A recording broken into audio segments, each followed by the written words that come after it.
Ces assises, nous les avons attendues depuis. Mais Dieu a fait en sorte que c'est maintenant qu'ils se sont tenus.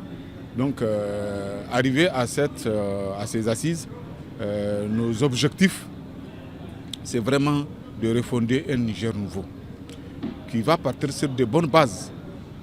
Certes, il y a eu beaucoup d'erreurs par le passé qui nous ont conduits à ce moment-là.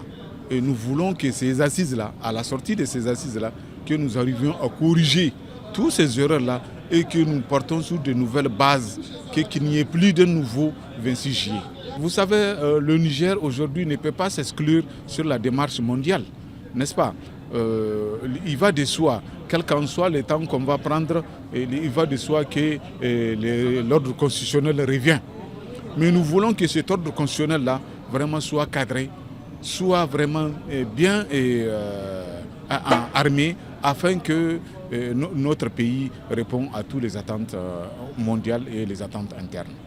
Ces assises pour nous c'est un point d'arrivée mais aussi un point de départ parce qu'à partir de maintenant, toutes les couches et toutes les forces vives de notre nation sont en train de réfléchir, sont dans un laboratoire qui doit aujourd'hui accoucher, qui doit faire ressortir des recommandations, des orientations qui vont permettre à notre pays de devenir désormais un pays souverain, mais aussi un pays qui va profiter de ses richesses. Deuxièmement, vous savez, nous sommes aussi représentants des organisations de la jeunesse. Nous sommes représentants donc de plus de 70% de la population nigérienne. Les attentes de cette jeunesse-là doivent ressortir au niveau de ces assises-là, à la sortie de ces assises. Mais aussi et surtout de toutes les autres couches de notre pays qui doivent désormais faire corps pour que notre pays soit un pays émergent, un pays en tout cas de développement. Nos attentes, c'est que les assises nationales puissent doter le CNSP d'une charte nationale à même de permettre de réguler les instances, de réguler les institutions et d'asseoir une gouvernance crédible qui va permettre un véritable décollage économique de notre pays. J'ai été même surpris de voir presque tout le monde a les mêmes idées, tout le monde a les mêmes cris de cœur. C'est ça étant dit, on a fait les assises communaux, départementaux et régionaux. On s'est retrouvés ici, par les 8 régions, on s'est retrouvés presque avec les mêmes décisions, avec les mêmes propositions.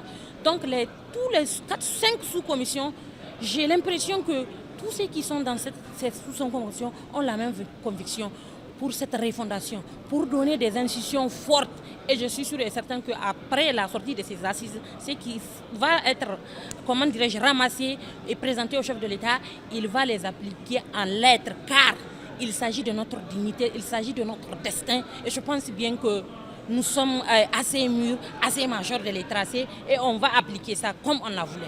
L'ensemble des participants est préoccupé par le changement. Parce que les gens, depuis 35 ans, comme l'a si bien dit le gouverneur de Niamey, depuis 35 ans, les gens naviguaient à vue. C'est vraiment une navigation à vue. Il n'y a rien qui puisse démontrer que nous soyons un pays de droit ou un État souverain. Tout est télécommandé de l'extérieur. Donc là, il faut qu'on arrête ça. Les gens, ils veulent se démarquer complètement de toute main extérieure qui veut nous manipuler ou autre. Ça, c'est pour ça que nous sommes venus ici. Nous sommes venus pour la souveraineté nationale. Nous sommes venus ici pour que la justice soit impartiale, égale, équitable pour tous. Nous sommes venus ici pour que tous les Nigériens vivent mieux, qu'ils soient mieux formés, qu'ils aient des meilleures écoles, etc. C'est pour cela qu'on est ici. Donc nous ne sommes pas venus pour nous chamailler ou bien pour faire des oppositions. Ou bien... Non. Nous soutenons à 100% cette démarche.